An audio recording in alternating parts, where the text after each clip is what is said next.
أعوذ بالله من الشيطان الرجيم. بسم الله الرحمن الرحيم. أولم يهد لهم كم أهلكنا من قبلهم من القرون يمشون في مساكنهم إن في ذلك لآيات أفلا يسمعون. أولم يروا أنا نسوق الماء إلى الأرض الجرز فنخرج به زرعا تأكل منه أنعامهم وأنفسهم أفلا يبصرون. ويقولون متى هذا الفتح إن كنتم صادقين قل يوم الفتح لا ينفع الذين كفروا إيمانهم ولا هم ينظرون فأعرض عنهم وانتظر إنهم منتظرون. Is it not clear to them how many generations we destroyed before them, whose homes they now walk through? Surely in this are signs. Will they not listen? Do they not see how we drive water to the barren land, bringing forth crops from it, from which their livestock and they themselves eat? Will they not see? And they say, when is this decisive judgment, if you are truthful? Say, on the day of judgment, the faith of those who disbelieved will not benefit them, nor will they be given more time. So turn away from them and wait. Indeed, they too are waiting. صدق الله العظيم. بسم الله الرحمن الرحيم. الحمد لله رب العالمين والصلاة والسلام على سيد المرسلين وعلى آله وصحبه أجمعين ومن اتبعهم بإحسان إلى يوم الدين. أما بعد.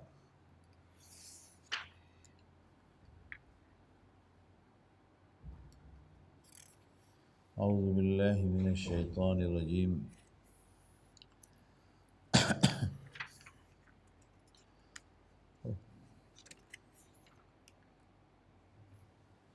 وقال الملك إني أرى 7 بقرات سمان يأكلهن 7 عجاف و7 سنبلات خضر وأخر يابسات يا أيها الملأ أفتوني في رؤياي إن كنتم للرؤيا تعبرون قالوا أضغاث أحلام وما نحن بتأويل الأحلام بعالمين.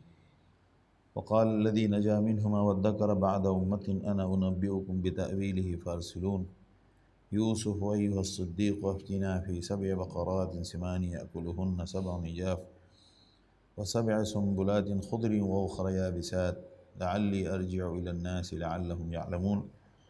قال تزرعون 7 سنين دأبا فما حصدتم فذروه في سنبله إلا قليلا مما تأكلون ثم يأتي من بعد ذلك 7 شداد يأكلن ما قدمتم لهن إلا قليلا مما تحصنون ثم يأتي من بعد ذلك عام فيه يغاث الناس وفيه يعصرون.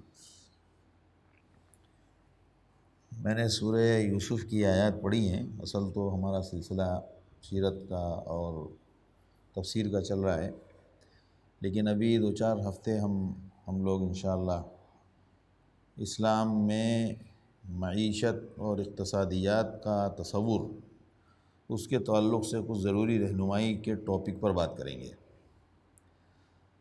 ہم نے عام طور سے جو دینی مجالس میں سیکھا، جو ہمارے یہاں عام تربیت ہے، اس سے ایسا لگتا ہے کہ دنیا میں رہ کر دنیا کی باتوں، دنیا کے تجربات اور دنیا میں جو اللہ نے وسائل رکھے ہیں زندگی گزارنے کے مال کی شکل میں، ان کو ان سے دور رہنا، ان سے لا تعلق رہنا، اور وہی بڑا تقوی اور ایمان ہے۔ یعنی اللہ نے جو دنیا میں وسائل رکھے ہیں، ان وسائل کی تحقیق، تجربہ اور اس کے ذریعے اپنا روزگار حاصل کرنا، اور اللہ نے جس کو جیسی صلاحیت دی ہے اس صلاحیت کے مطابق وہ دنیا میں اپنی ضرورت کے مطابق، بسا اوقات صلاحیت کے مطابق انسان زیادہ اگر پیسے کماتا ہے تو یہ شریعت کے اور قرآن کی تعلیم کے خلاف ہے۔ ہم ایسے ہی جانتے ہیں، عام طور سے کنسیپٹ یہی جانتے ہیں۔ اسی لیے جو لوگ بڑے کاروباری ہوں یا دنیا میں بڑے صاحب ثروت، دولت مند ہوں، ان کو ہم بہت یعنی عزت کی نگاہ سے نہیں دیکھتے، بلکہ ہم یہ سمجھتے ہیں کہ ان کے پاس دولت کا ہونا ان کے ایمان کی کمزوری کی علامت ہے۔ سچ بات یہ ہے کہ اس عنوان کو قرآن کی روشنی میں بہت تفصیل سے سمجھنا چاہیے۔ ہم وہی فضیلت کی چند باتیں اور چند عام روایتی باتیں سن کے ہم یہی سمجھتے ہیں کہ یہی دین ہے اور یہی اللہ کی منشا ہے۔ لہٰذا یہ موضوع تھوڑا خشک ہے، تھوڑا بیچ میں بار بار نیند آئے گی، اس لیے لگتا ہے 2-4 چائے بیچ میں چلانی پڑے گی، چونکہ یہ تھوڑا فلسفیانہ موضوع ہے۔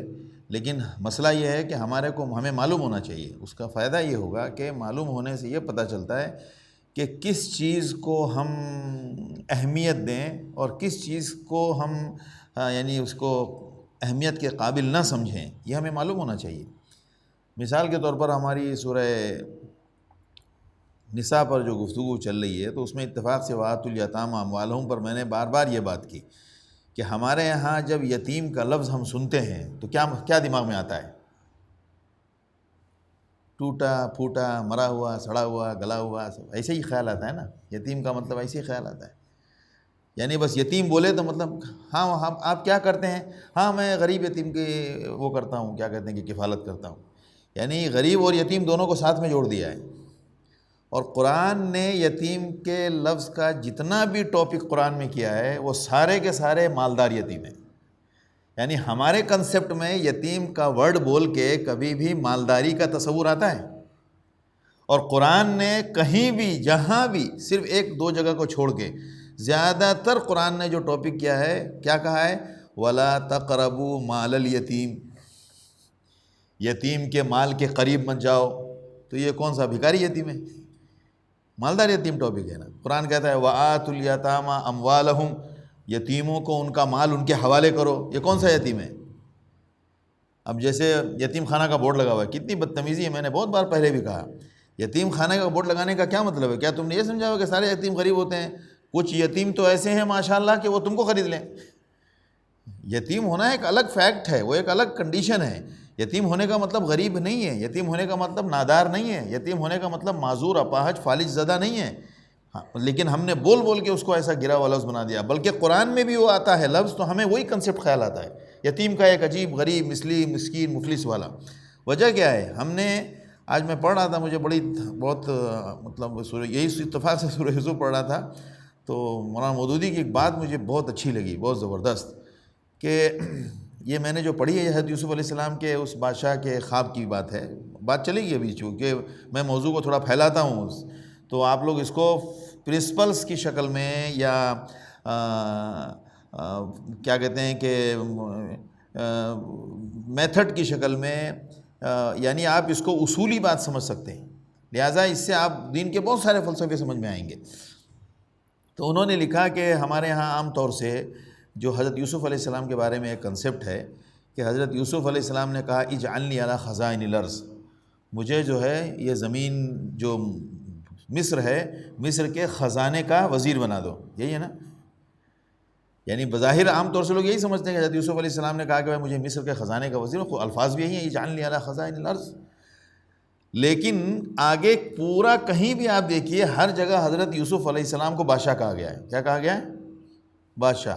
یعنی اس میں ہے نا کہ وہ جو پیالہ رکھا تو بادشاہ کا پیالہ کھو گیا، پھر بادشاہ نے یہ کیا، پھر بادشاہ نے وہ کیا، پھر آخر بات بھی کہاں ختم ہو رہی ہے؟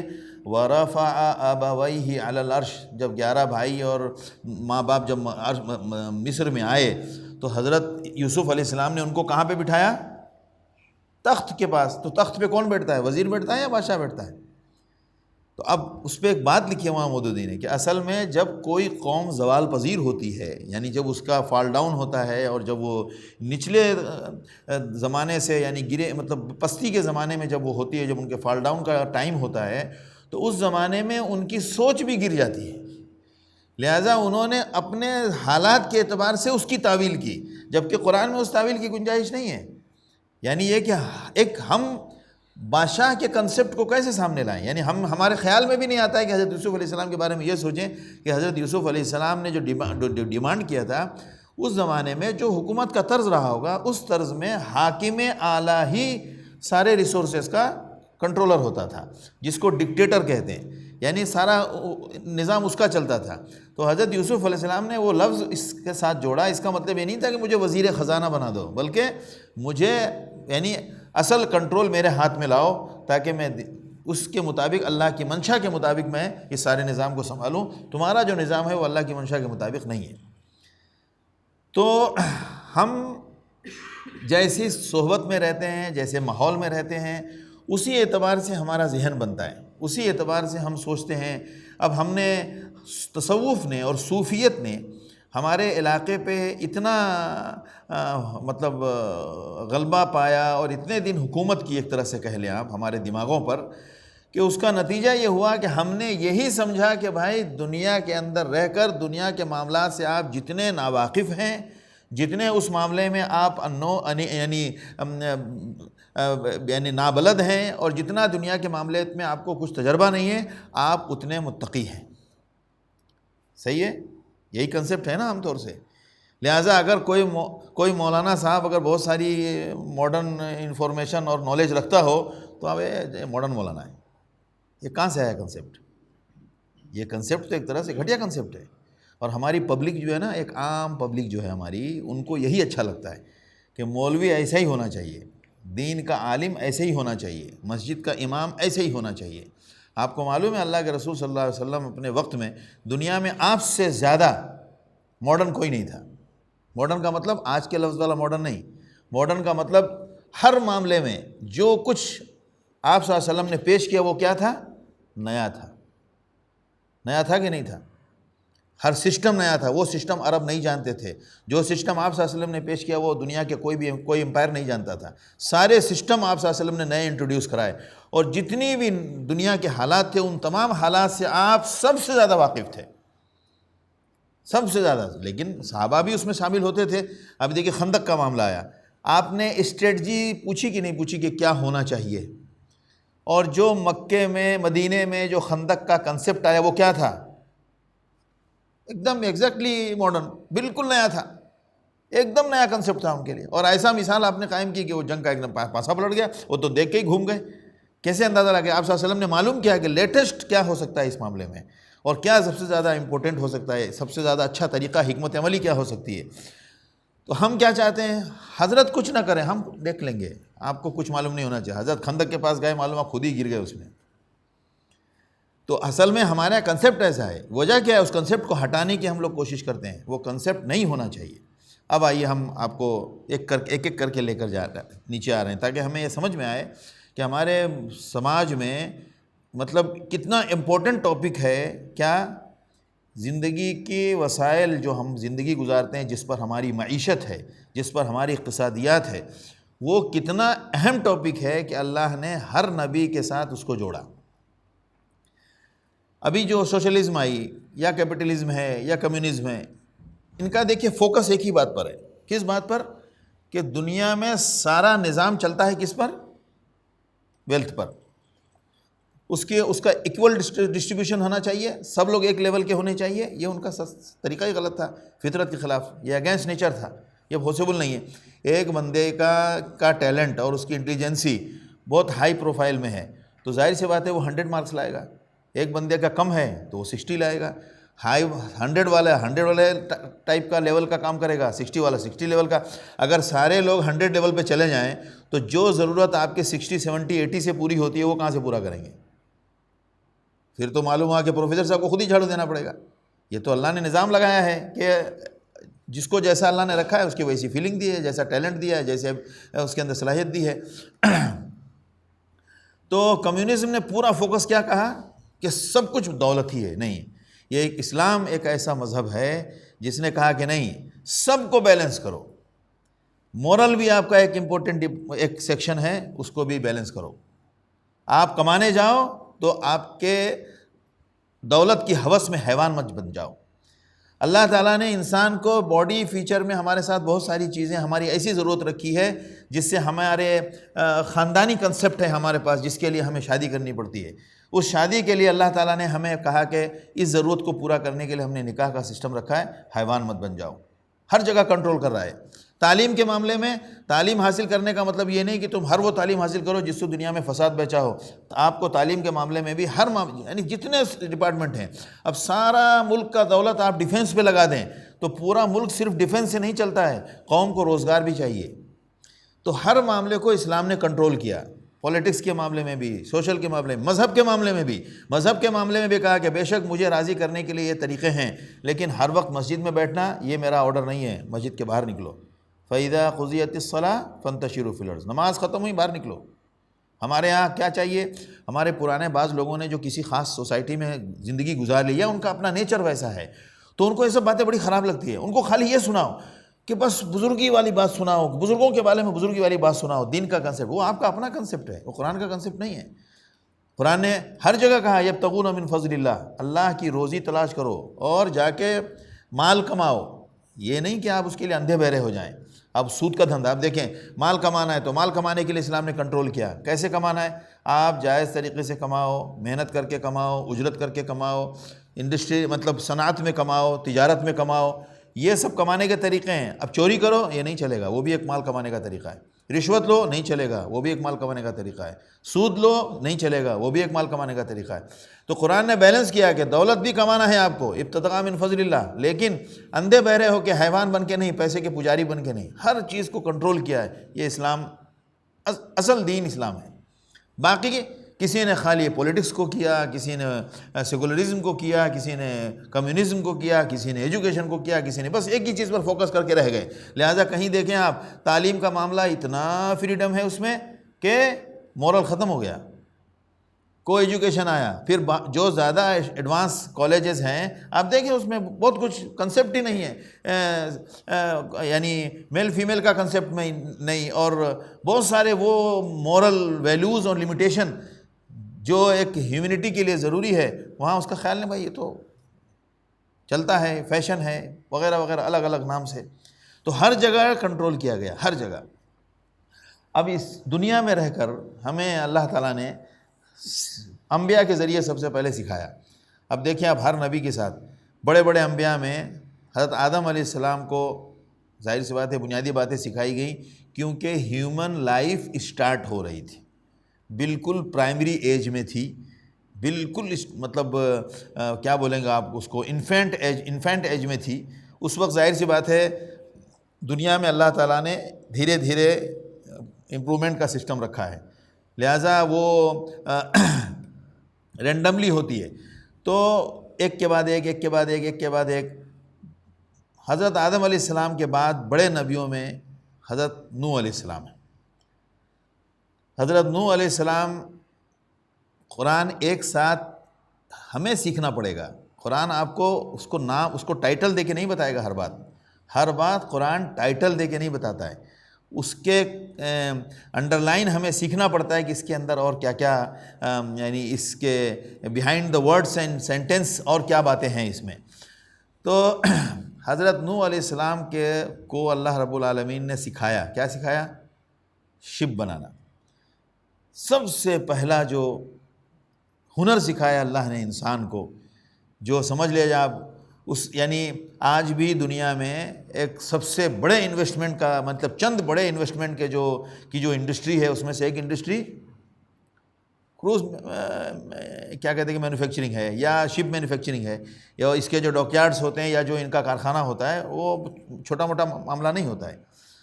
اور دوسری بات اس میں یہ بھی اشارہ ملتا ہے کہ دنیا میں معیشت اور کاروبار اور زندگی گزارنے کے طریقے کے لیے سب سے زیادہ جس آلے کی یا جس ذریعے کی ضرورت پڑے گی وہ پانی کا معاملہ ہے.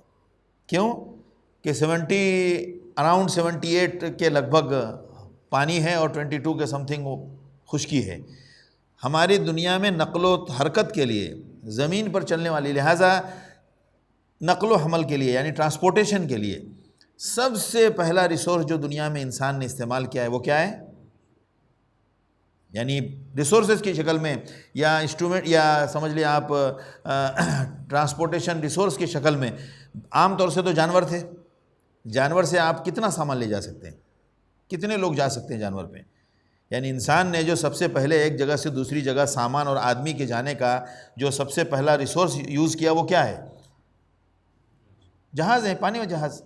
ظاہر سی بات ہے اس زمانے میں بھی پانی جہاز میں سینکڑوں لوگ سوار ہوتے تھے. اللہ رب العالمین نے چھوٹی کشتی سے کام نہیں شروع کروایا. غور سنیے آپ، چھوٹی کشتی سے کام اسٹارٹنگ جو ہوئی ہے چھوٹی سے نہیں، پہلا ہی جو ماڈل بنا ہے وہ ایک دم ہیوج تھا. یعنی اچھا خاصا آج کے حساب سے تو نہیں جوڑ سکتے لیکن اس زمانے کے حساب سے سمجھیے بہت بڑا. قرآن کہتا ہے وَاصْنَعِ الْفُلْكَ بِأَعْيُنِنَا، this manufacturing will be held under my guidance. آپ کو یہ کشتی کیسے بنانی ہے؟ میرے گائیڈنس میں. اللہ کہہ رہا ہے ہم آپ کو بتائیں گے، اب یہاں ٹھوکو، اب یہ کرو، اب یہ کرو، اب یہ کرو، اب یہ توڑو، یہ کرو، پانی کے اندر جانے کے لیے یہ راستہ بناؤ. قرآن کا لفظ ہے وَاصْنَعِ الْفُلْكَ بِأَعْيُنِنَا، میری نگاہوں کے سامنے تم کو یہ کشتی بنانی ہے. کیوں کہ قرآن نے کہا نا کہ بھائی کشتی بنائیں تو کیسے بنائیں؟ وَاصْنَعِ الْفُلْكَ کئی جگہ قرآن میں. اچھا حضرت نوح علیہ السلام کا قصہ جہاں بھی آ رہا ہے وہاں کیا آ رہا ہے؟ آپ سوچیں پورے قصے میں 950 سال کی زندگی میں دعوت کا کام اور قوم کی شرارت اور ان کے دشمنی اور ان کے تکذیب کے علاوہ سب سے زیادہ جس چیز پر قرآن روشنی ڈال رہا ہے وہ کیا ہے؟ کشتی بنانے کی. کیا مطلب ہے؟ آپ کو اشارہ دیا جا رہا ہے.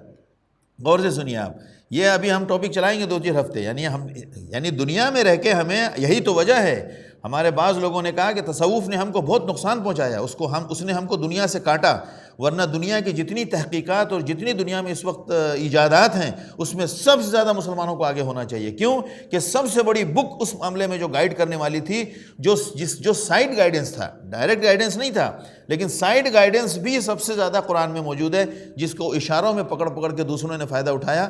اور ہم سب بولتے نہیں ہیں لوگ، لیکن لوگوں کو وہیں سے کنسیپٹ ملا ہے، سارے کنسیپٹ وہیں سے ملے ہیں. قرآن نے اتنا بہترین طریقے سے اس کو بیان کیا ہے. لہذا حضرت نوح علیہ السلام کشتی بنائی، اور کشتی بنانے کے لیے اللہ نے ان سے کہا کہ وَاصْنَعِ الْفُلْكَ بِأَعْيُنِنَا، یہ کشتی میری نظر کے سامنے بنائے. اور جب قرآن یہ بتا رہا ہے، اب اس کی ایک مثال سے دوسرے سمجھاتا ہوں میں. قابیل اور حابیل، معلوم ہے قصہ مشہور ہے، دونوں میں بات ہوئی تو ایک نے ایک کو قتل کر دیا، قابیل نے حابیل کو قتل کر دیا اور لاش کے لیے تھوڑا پریشان ہوا. اچھا پریشانی یہ من جانب اللہ فطری طور پر دل میں آئی نا کہ بھائی اس کو کیا کروں، اب یہ تو مر گیا. اچھا اس کو یہ بھی نہیں اندازہ رہا ہوگا کہ یہ مر جائے گا، کیونکہ موت کا کنسیپٹ بھی فرسٹ کنسیپٹ تھا. وہ اگر پرانا کنسیپٹ ہوتا تو اسے معلوم ہوتا نا کہ بھائی اس کا مردے کا کیا کرنا ہے. وہ مندہ بھی پہلا مرا ہے، سمجھ لیں آپ. یعنی قصے کا جو سیناریو ہے وہ بھی یہ کیا، اس سے کیا مل رہا ہے کہ موت بھی پہلی تھی. اگر موت پہلی نہیں ہوتی تو پھر ان کو معلوم ہوتا نا کہ بھائی کیا کرنا ہے. اس سے پہلے جو کرتے تھے وہ کرتے، لیکن لگتا ہے وہ یعنی ہمارے ہیومن ہسٹری میں فرسٹ ڈیتھ تھی. اب وہ پریشان کریں تو کیا کریں. تو اب دیکھیے اللہ میں بتا رہا ہوں، مطلب غور سے سمجھیے، یہ سب باتیں سمجھنے کی ہیں. اصل میں ایسے موضوعات پر تو پڑھے لکھے لوگوں کو بہت ہونا چاہیے. یہ ٹاپک جو ہے نا خاص طور سے اسکالرس اور انٹلیکچوئلس کا ہے. یہ ہمارے عوام اور کے تعلق سے اس کا اتنا گہرا تعلق نہیں ہے، چونکہ یہ اسلام کے تعلق سے جب ہماری سمجھ پختہ ہوتی ہے تو یہ سب باتیں قرآن میں کیا کیا ہے تب ہمیں سمجھ میں آتا ہے قرآن میں کیا کیا ہے. اسی لیے قرآن نے کہا ہے کہ یعنی پوری دنیا لگ جائے گی پھر بھی قرآن کے مطلب پورے مطالب کو حاصل نہیں کر پائے گی. ہم نے ایسا اس انداز سے اس کے سینٹنس اور جملے بنائے. تو حضرت قرآن نے کہا ہے فَبَعَثَ اللَّهُ، قرآن اشارہ دیتا ہے، ایک اشارہ دے کے چھوڑ دیا. پوری دنیا والوں کے لیے کافی ہے، ایک اشارہ دے دیا ہم نے. آپ کو اب اس سے سبق اس طرح سیکھنا ہے. کائنات میں جو واقعات پیش آتے ہیں ان واقعات سے آپ کو سبق لینا ہے. لہذا دیکھیے لوگوں نے اللہ کی چھوٹی چھوٹی مخلوقات کو دیکھ کر سب کچھ بنا لیے، فائٹرز بنا لیے، ڈرون بنا لیے، چمگادڑ کو دیکھ کے آپ نے ڈرون بنا لیا، وہ ہم نہیں دیکھ سکتے تھے؟ قرآن سب سے پہلے اس طرف، دنیا میں کوئی بھی ٹیکنیک نہیں تھی، اس سے پہلے قرآن آیا ہے، 1400 سال پہلے آیا ہے۔ جو چیز ہمیں قرآن نے یہ ایک واقعہ بتا دیا، فَبَعَثَ اللَّهُ غُرَابًا يَبْحَثُ فِي الْأَرْضِ، اس ایک واقعے کے ذریعے ہم کو سکھا دیا کہ باقی اب آپ خود دماغ لگاؤ۔ ایک واقعہ ہم نے بتا دیا، اب آپ دیکھیں دنیا میں ڈریگن فلائی جس طرح فلائی کرتا ہے، اس سے آپ اس کو کیسے یوز کر سکتے ہیں۔ آپ ایکسکیویٹر ہے، آپ جیسی بھی یہ جو دوسری مشینیں آتی ہیں، اور یعنی جتنی بھی مشینیں ایجاد ہوئی ہیں، ان تمام کے لیے ہمارے نظام کو سمجھ کر آپ اپنی ضرورت کے لیے اپنی ضرورت کی چیزیں بنا سکتے ہیں۔ یہ اشارہ دیا صرف ایک واقعے سے، کس واقعے سے؟ فَبَعَثَ اللَّهُ غُرَابًا يَبْحَثُ فِي الْأَرْضِ، اللہ نے ایک کوا بھیجا۔ اب لوگ کہتے ہیں کوا نے اپنے کوے کو مار دیا تھا، کوے نے کسی دوسرے کوے بھائی کو مار دیا تھا، تو وہ اپنے کوے کو دفن کرنے کے لیے زمین کھود رہا تھا۔ کتنی واہیات بات ہے یہ اچھا، ہماری پبلک جو ہے نا اسی کو بہت بڑی بات سمجھتی ہوگی کہ یہ بھائی کوے کو، آپ یہ بتائیں پرندہ کبھی پرندے کو دفن کرتا ہے دفن؟ کسی پرندے کو دیکھا ہے کہیں دفن کرتے ہوئے؟ یہ پرندوں کا نیچر ہی نہیں ہے، قرآن نے بھی نہیں کہا ہے، قرآن نہیں کہہ رہا ہے کہ وہ دفن کر رہا تھا۔ لیکن پرندے ٹھونگ مارتے ہیں، دیوار میں ٹھونگ ماریں گے، کوئی چیز ہے ٹھونگ ماریں گے۔ ہمارے یہاں ہمارے علاقوں میں وہ جو آپ کے یہاں بھی ہوگا، وہ جس کو کویلو بولتے ہیں، ہمارے یہاں وہ کھپرا بولتے ہیں اس کو، وہ مٹی کا جو بناتے ہیں اوپر چھپر کے لیے۔ تو کوے کی ایک عادت ہے، کوے کی کا نیچر ہے یہ ریدنے کا، کھودنے والے، لہٰذا وہ مطلب تجربے والے یہ بتاتے بھی ہیں کہ وہ کچھ کھانے کی چیز کہیں سے لاتا ہے، اس کی ضرورت سے زیادہ ہو تو وہ اس چھپا دیتا ہے وہاں، تاکہ کسی کو نظر نہ آئے اور وہاں سیف رہے، اور اسے معلوم ہوتا ہے پھر دوبارہ جب کبھی ضرورت پڑتی ہے تو وہاں سے وہ لیتا ہے۔ لیکن اس کی عادت ہوتی ہے، جیسے بہت سارے پرندے ہیں، کوئی درخت کو کھودتا ہے، کوئی زمین کو دیکھا ہوگا آپ نے، بے شمار پرندے ہیں، کہاں کھودتے ہیں؟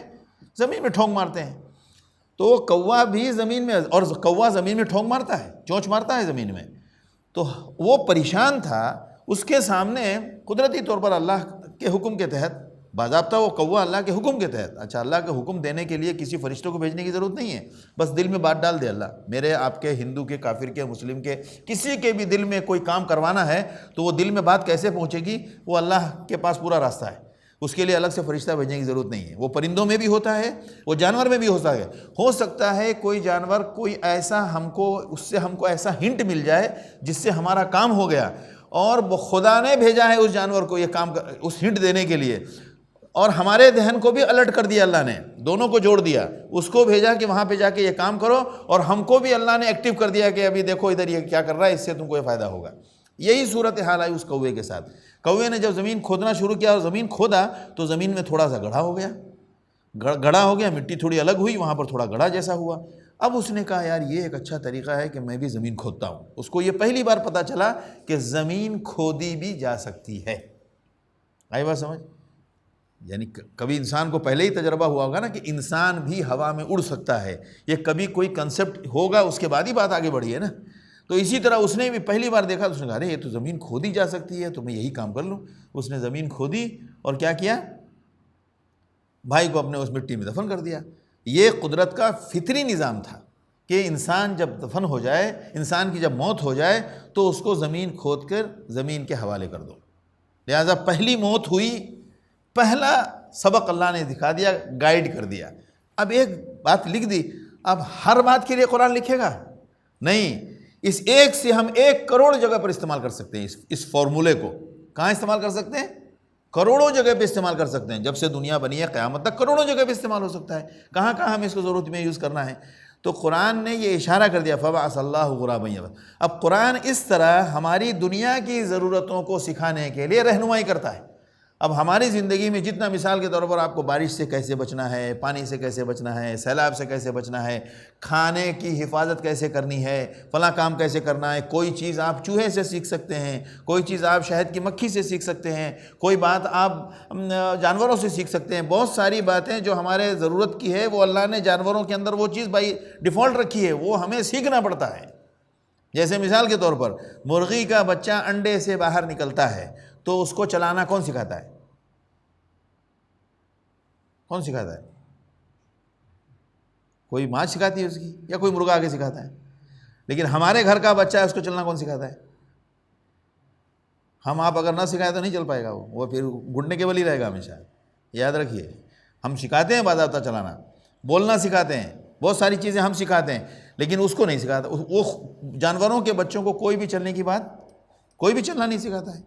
ہاں، پرندوں کو اڑنا پرندے سکھاتے ہیں، پرندوں کو اڑنا پرندے سکھاتے ہیں. اب سب پرندوں کا یہ نظام ہے واللہ عالم، انٹرولوجی میں کیا ہے اس کی ریسرچ واللہ عالم، لیکن اکثر پرندوں کو سکھاتے ہیں. وہ سکھاتے کیسے؟ ان کو کسی اونچی جگہ سے نیچے گرا دیں گے بچے کو، پھر سکھاتے ہیں وہ. تو بہت ساری باتیں اللہ انسانوں کو جانوروں کے ذریعے اللہ تعالیٰ نے گائیڈ کیا. کیسی؟ اس کی دلیل کہاں ہے؟ اس کی دلیل یہ کوا ہے. ہر جگہ اللہ ٹائٹل دے کے نہیں بتائے گا ہم کو، ایک واقعہ بتا دیا بس آپ سمجھ جائیں. تو اسی طرح اللہ نے حضرت نوح علیہ السلام کو کہا کشتی بناؤ. اب اس کا مطلب یہ ہوا کہ ایک بہت بڑی ضرورت کے لیے مینوفیکچرنگ اینڈ انڈسٹریلائزیشن، یہ ساری چیزیں ہماری انسانی ضرورت کا بہت بڑا شعبہ ہے. ہر نبی کو ایک ہی لائن کی، ہر نبی کو ایک ہی چیز ہر نبی کو نہیں بتائیے، ہر نبی کو الگ الگ اللہ نے الگ الگ شعبے کی رہنمائی الگ الگ نبیوں سے اللہ نے کروائی.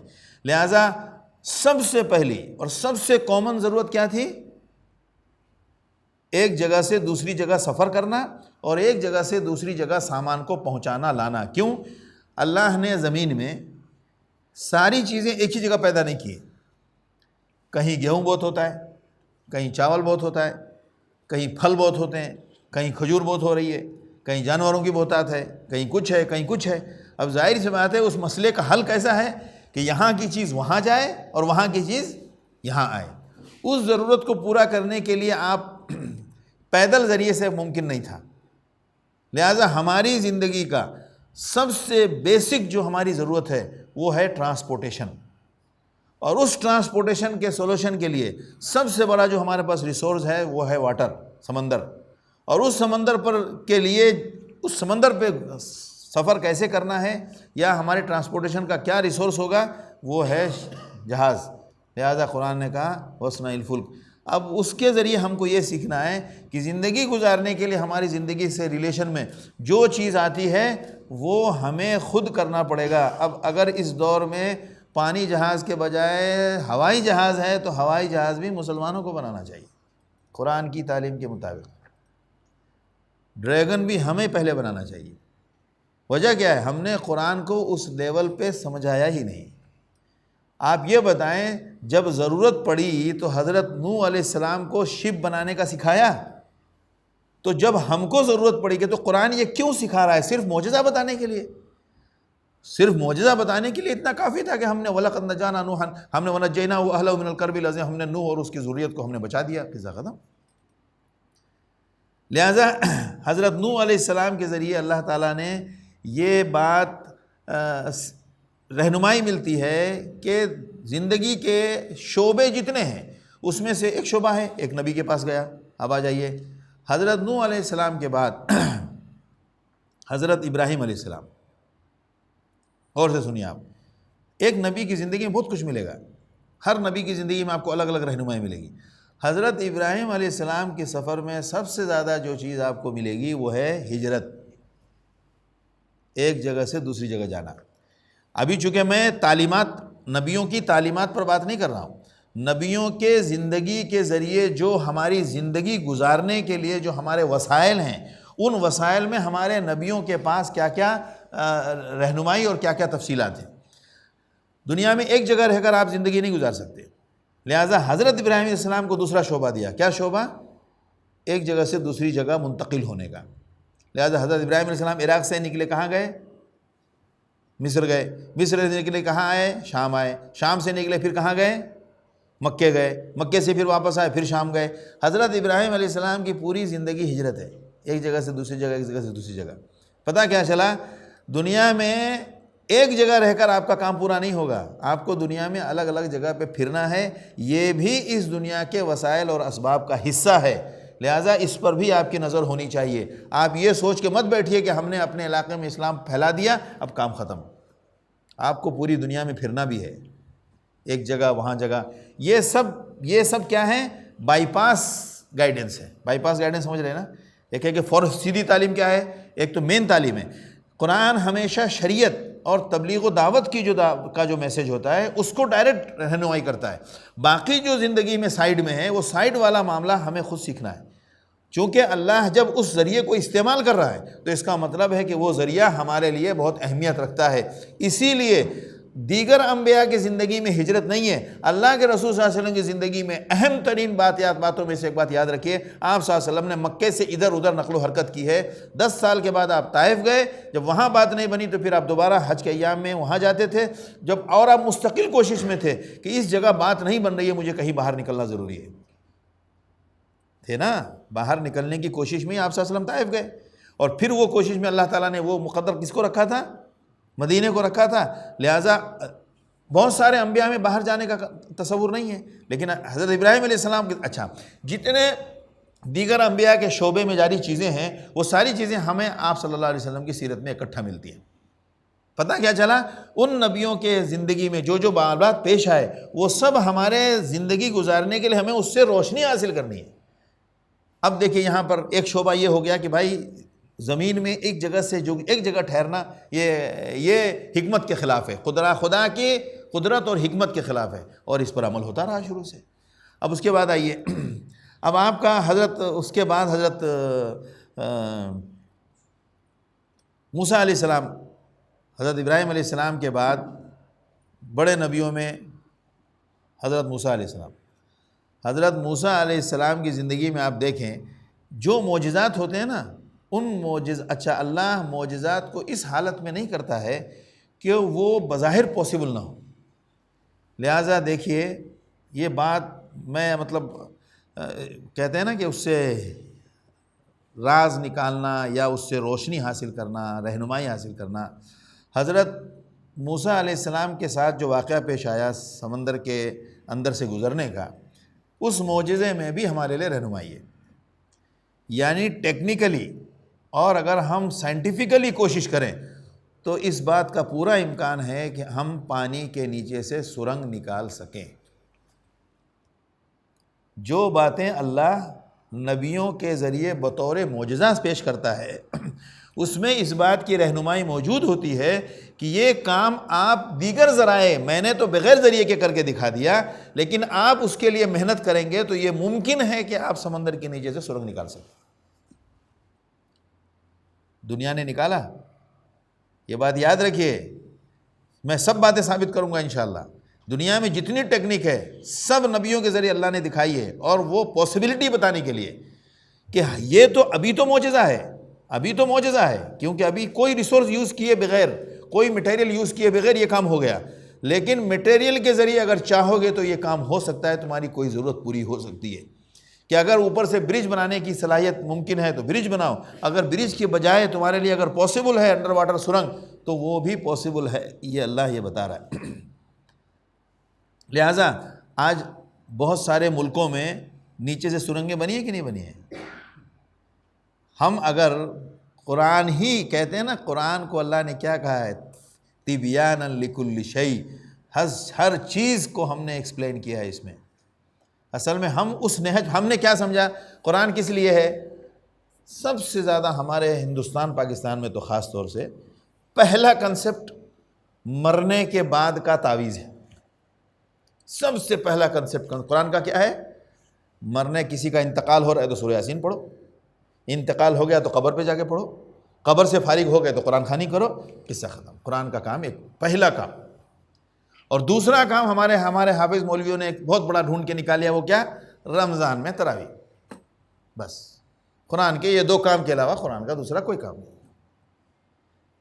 قرآن بخدا دنیا میں انسانیت, کہتا ہوں اگر ساری دنیا اپنی زندگی کی جتنے مسائل ہیں ان مسائل کے لیے قرآن سے ڈھونڈ کے نکالے تو کوئی ٹاپک اور کوئی ضرورت ایسی نہیں جو قرآن سے پوری نہیں ہوگی. یہ میں چیلنج کر کے بولتا ہوں.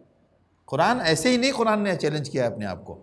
قرآن نے ایسے ہی بات نہیں کی کہ یہ اللہ کی کتاب ہے اور اس میں یہ سب کچھ ہے. تفصیل کل شیء, قرآن نے کہا ہے تفصیل کل شیء, ہر چیز کی تفصیل ہے.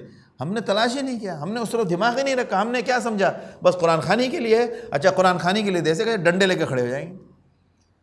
ابھی ہمارے گھروں میں مطلب بہت سارے گھروں میں آپ نے دیکھا ہوگا انتقال ہو جاتا ہے تو اب تو بہت سارے لوگ قرآن خوانی نہیں کرتے. لوگ بولتے ہیں ارے قرآن خوانی نہیں کرائے، یعنی آپ بے دین آدمی ہیں. آپ کے گھر میں ابا کا انتقال ہوا، اماں کا انتقال ہوا، نانی کا انتقال ہوا، دادا کا انتقال ہوا، قرآن خوانی نہیں، پتہ ہی نہیں چلا. آدمی قرآن خوانی تھوڑا پتہ چلتا ہے آدمی مرا ہے، ذرا ٹھکانے سے مرا ہے. قرآن خوانی ہو تو پتہ چلے نا کہ آدمی مرا ہے. اب قرآن خوانی نہیں کی تو پتہ ہی نہیں چلا آدمی مرا ہے کہ نہیں مرا ہے. ایسا موت کا کیا فائدہ؟ پتہ چلنا چاہیے. تو کیسے پتہ چلے گا بھائی قرآن خوانی کرو جس کا کوئی ثبوت ہی نہیں ہے، کوئی ثبوت نہیں ہے، ڈرامہ، بےہودگی.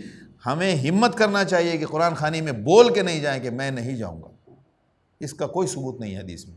ان کے لیے دعائے مغفرت یہ ہر مومن کے ایک دوسرے کا حق ہے، وہ ہم کریں گے اور دعائے مغفرت کرنا چاہیے. قرآن خوانی کے لیے اکٹھا ہونا. اب جناب وہ ماموں کہہ رہے تھے، خالو کہہ رہے تھے، پھوپھا کہہ رہے تھے، بہنوئی صاحب کہہ رہے تھے، سالے صاحب کہہ رہے تھے، تو سب چام چل رہا ہے. تو اسی لیے تو چل رہی ہے بدعت. بدعت کو تو یہاں روکنا چاہیے. سالہ بولے، بہنوئی بولے، سسر بولے، ساس بولے، کوئی بولے، اپنی جگہ رہیے. ساری دنیا بدل جائے ہماری ذمہ داری نہیں ہے. لیکن ہم نے نہیں کیا، ہم نے اپنا کام کر لیا. اور ہم کس چیز کے ذمہ دار ہیں؟ اپنا کام کرنے کے. ساری دنیا کو ہم نہیں بدل سکتے. تو اب دیکھیں ٹیکنیکلی جو کچھ بھی دنیا میں ہو رہا ہے، اگر آپ اس کی مثال ڈھونڈنے جائیں گے تو آپ کو نبیوں کی زندگی میں اس کی مثال مل جائے گی. اب دیکھیں آپ، اللہ تعالیٰ نے جو ہے نا کیا کہتے ہیں کہ سمندر کی، اچھا وہ جو حضرت موسیٰ علیہ السلام کے معجزے میں، ابھی دیکھیں آپ ایک اور بات، حضرت موسیٰ علیہ السلام کی چھڑی میں ہے نا کہ وہ عصا میں جو پتھر پہ مارتے تھے تو پانی نکلتا تھا. تو اب دیکھیں یہ تو ایک معجزہ ہے، اور لیکن اللہ یہ بتا رہا ہے کہ زمین کے اندر ہم نے یہ سب چیزیں رکھی ہیں. آپ کا کام ہے تلاش کرنا. جو کام ہم بغیر ذریعے کے کر رہے ہیں اس کام کو آپ وسائل کے ذریعے استعمال کر کے آپ اپنی ضرورت پوری کرو. خدا کے کائنات میں کیا کیا خزانہ بھرا ہوا ہے، ہم اس سے دور ہیں. اور خدا کی قدرت کا اندازہ کیسے لگے گا؟ اچھا نتیجہ کیا ہو رہا ہے؟ وہ لوگ اس کی کھوج کر رہے ہیں جن کو خدا کا شعور ہی نہیں. نتیجہ کیا ہو رہا ہے؟ وہ یہ اتنی بڑی بڑی اللہ کی قدرت کی چیزیں دیکھ کر ان کو اللہ ہی یاد نہیں آتا ہے. اور اگر مسلمان ہوگا تو کیا کرے گا؟ یا اللہ تیری قدرت کا کمال ہے. بخدا ہم تو ہر جگہ کہیں بھی جائیں تو ہمیں خدا پہلے نظر آتا ہے. ہر چیز، چاہے ہم شپ پر بیٹھیں، بوٹ پر بیٹھیں، موٹر کے سپیڈ، موٹر بوٹ کے موٹر کا دھمال جو اس کے پیچھے ہوتا ہے وہ دیکھیں، ہمیں اللہ یاد آتا ہے. ہر جگہ، جہاز پہ چڑھیں آپ، جہاز پہ بیٹھیں، کہیں بھی جائیں، اللہ کا نظام، ہوا کا نظام، کہیں بھی جائیں آپ، کچھ بھی ہو آپ دیکھیں اس پر کہ اللہ نے انسان کو کیسی رہنمائی کی. اللہ ہی یاد آنا چاہیے. اور نتیجہ کیا ہے؟ ہم نے سکھایا جناب ان سب چیزوں سے دور رہو، دور رہو. اللہ نے اتنی بڑی دنیا بنائی اور اس دنیا کا کوئی ڈسپلے نہ ہو، اس کا کوئی ریپریزنٹیشن نہ ہو، اور آپ یوں ہی چلے جائیں دنیا سے. یہ تو ہمیں کرنا چاہیے. کیسے کرنا چاہیے؟ آپ جہاں بھی جائیں، آپ اسٹروناٹ ہے، آپ اسپیس میں گئے، آپ وہاں جا کے نماز پڑھتے ہیں. ظاہر سی بات ہے، وہ ابھی کون گیا تھا تو وہاں وہ نماز پڑھ رہا تھا تو میں نے کہا دیکھو یار یہ ہے دکھانے کی چیز. یہ کرنا چاہیے ہمیں کہ انسان جہاں بھی ہے، ہمیں ہر دنیا کے ہر گوشے میں ہم جائیں گے اور وہاں ہم اللہ کو یاد کریں گے. چاہے ہم پنڈوبی کیا بولتے ہیں اس کو، انڈر واٹر جو ہوتا ہے وہ ہو، یا کروز شپ ہو، یہ ہو وہ ہو، دنیا میں جتنی چیزیں جہاں بھی جائیں، پہاڑوں پہ جائیں، ندیوں میں جائیں، چشموں پہ جائیں، ہر جگہ انسان کو اللہ یاد آنا چاہیے. اللہ یاد آتا ہے لیکن ہمیں پہنچنا چاہیے وہاں. مخلوقات کا دیکھیں آپ. اب دیکھیں ہم کیا ہے، خالی میوزیم میں دیکھنے چلے جاتے ہیں. ہمارا اپنا کنٹریبیوشن کیا ہے؟ اس زمین کے اندر اللہ نے کیا کیا چیزیں پیدا کی ہیں. اللہ نے اس کو پھیلایا ہے. اس سے دو چیزیں ہیں. ایک تو اللہ کی قدرت کا ظہور ہوتا ہے، یعنی اللہ کی قدرت کا ہمیں پتہ چلتا ہے. دوسرا ہمارا ایمان مضبوط ہوتا ہے. ہم اللہ کو پہچانتے ہیں اور اس بہانے سے ہمیں اللہ کے اوپر ہمارا ایمان اور پختہ ہوتا ہے. جو ہمیں اگر ہمارا کیا کنٹریبیوشن ہے، مثال کے طور پر آپ نے دیکھا ہے ایکویریم میں طرح طرح کی مچھلیاں ہیں. کس کا کنسیپٹ ہے؟ کہاں سے آیا؟ ہمارا اس میں کتنا کنٹریبیوشن ہے؟ یعنی آپ جمع کرو، ہم سبحان اللہ بول دیں گے جا کے، لیکن جس نے جمع کیا ہے اس کو تو ثواب نہیں ملے گا. لیکن اگر وہ مسلمان ہوتا اور وہ اس لیے آتا وہاں پر قرآن کی آیت لکھے اور وہاں پر یہ لکھے کہ خدا کی قدرت کا دیکھو، خدا کی قدرت کا کمال دیکھو، تو وہ بندہ جو ایکویریم میں 10 مچھلی لا کے دیا ہے، رکھا ہے اس نے، جتنے لوگ اس مچھلی کو دیکھ کے اللہ کو یاد کرتے، وہ ہر ایک کو اس کا ثواب ملتا. ہمارا کنٹریبیوشن کیا ہے؟ دنیا کی تحقیقات میں ہمارا کیا کنٹریبیوشن ہے؟ کوئی بات میں ابھی آپ کو اس معیشت میں، پہلے تو میں آپ کے کنسیپٹ دماغ میں یہ ڈالوں گا کہ ہم نے جو پرانا والا جو ہمارے علاقے میں جو بھکتوں اور سادھوؤں اور پنڈتوں والا جو جنگلی کنسیپٹ جو ہمارے یہاں بھی داخل ہو گیا ایران کی وجہ سے، ایران سے مراد آج والا ایران نہیں، جو ایرانی کلچر جو ہمارے آیا اسلام کے ساتھ، جو اسلام گزرا ہے عراق کے بعد جب ہماری طرف آیا ہے، تو وہ ایرانی کنسیپٹ اور کلچر پورا ساتھ میں لیتے ہوئے ہر جگہ پھیلا ہے اس طرف جو آیا ہے۔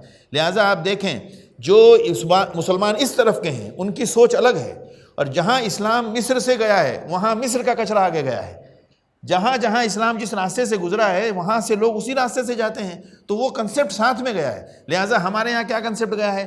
مزار، کیونکہ ہم بت پوجتے تھے پہلے، یہ عید بید جو ان کے ہاں 40واں 30واں 15واں 20واں 17واں 18واں یہ ساری چیزیں ہندوستان میں پہلے سے موجود تھی اور ایران میں بھی موجود تھی، لہٰذا وہ ہمارے یہاں وہ چیز ختم نہیں ہو رہی اب تک ہمارے دماغ سے۔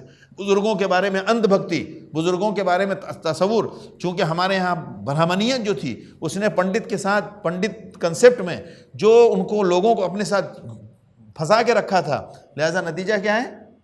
وہ ہم سے ختم نہیں ہو رہا ہے۔ آگے چلیے، ہمارے یہاں پہلے سے برادری کا جو سسٹم تھا، کاسٹ، دنیا میں ہر جگہ آپ کو نہیں ملے گا۔ یہ کہاں ہے سب سے زیادہ؟ ہندوستان میں۔ کیوں ہندوستان میں؟ اور وہ نکل بھی نہیں رہا ہے۔ کیوں نہیں نکل رہا ہے؟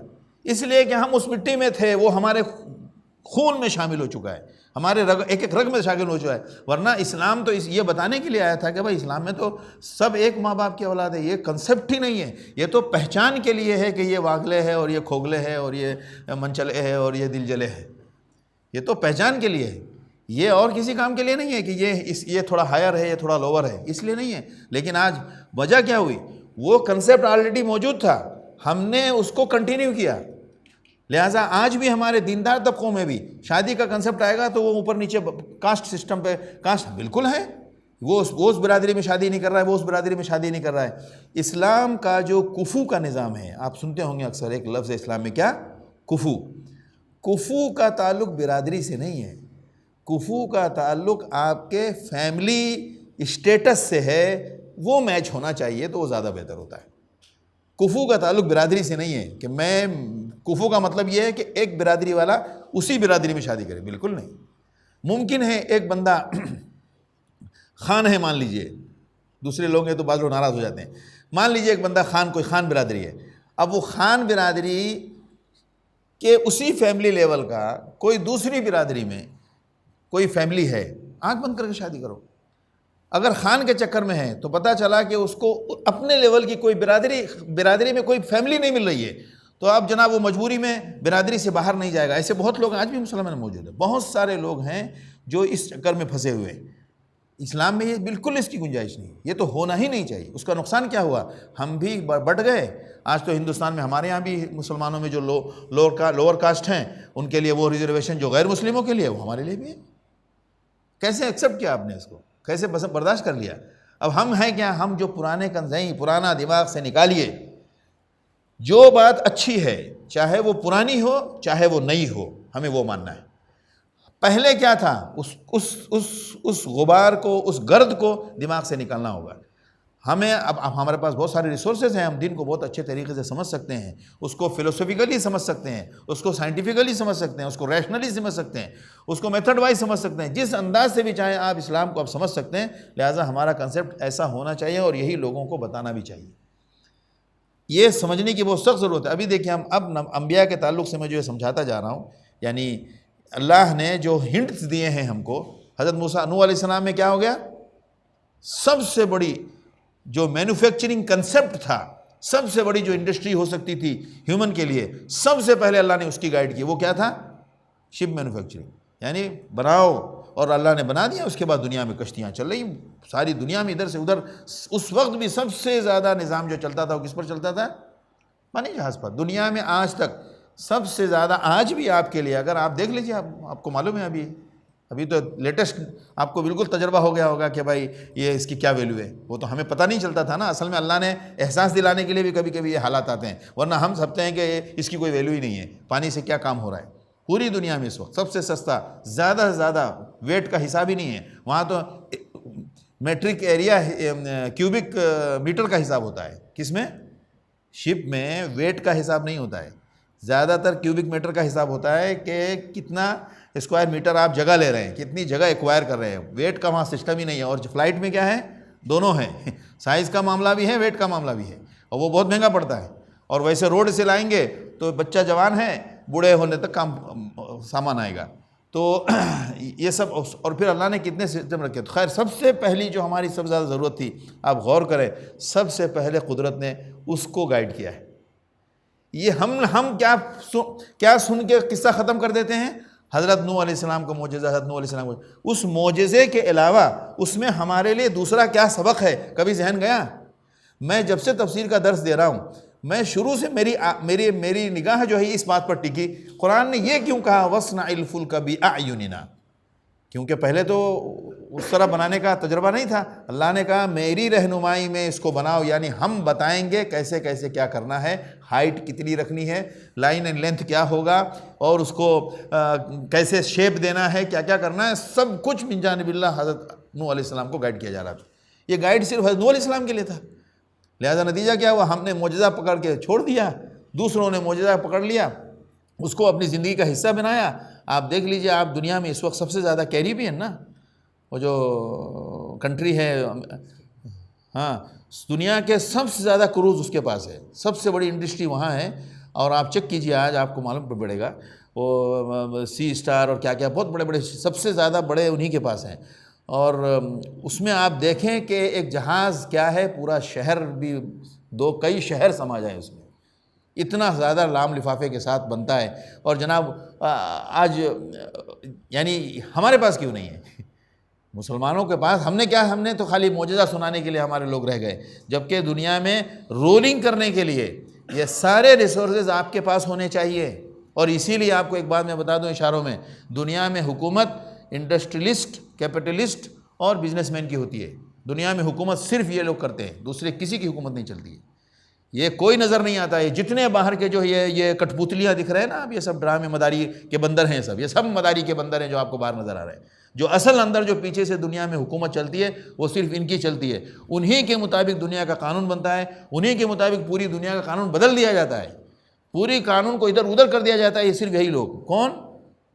انڈسٹریلسٹ جو ہوتے ہیں, وہ کیپٹلسٹ جو سرمایہ دار ہیں, اور جو بہت بڑے کیا کہتے ہیں کہ تاجر ہیں, انہی کو دیکھ کر پوری دنیا کا قانون ادھر سے ادھر ہوتا ہے.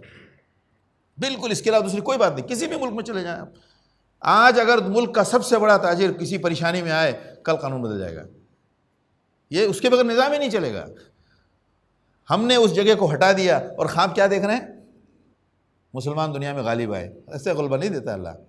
اللہ کے رسول صلی اللہ علیہ وسلم نے سارے ریسورسز پر دیکھے, غزوہ بدر سے پہلے, آپ سنتے جائیے, بہت باریک باتیں میں بتا رہا ہوں, سچ بولتا ہوں اس وقت. بہت یہ جو ہمارے منی بہت دین کے بارے میں جذبہ رکھتے ہیں, ان کو تو ضرور ہونا چاہیے.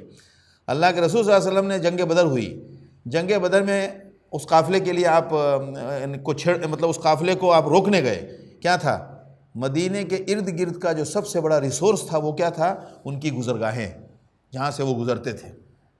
ریسورس میرے قبضے میں ہوں گے. اب ہم یہاں حکومت کر رہے ہیں, اب یہاں کے ارد گرد کے جتنا بھی بزنس سسٹم ہے اب وہ ہمارے کنٹرول میں ہوگا. کیوں؟ اگر وہ ہمارے کنٹرول میں نہیں رہا اور ہم خالی فاتحہ اور ذکر کرتے رہ گئے, پھر تو یہ چاروں طرف سے آ کے ہم کو دبا کے خاکستر کر دیں گے. سب سے پہلی جنگ, ہم نے اس ناحیے سے کبھی غور ہی نہیں کیا.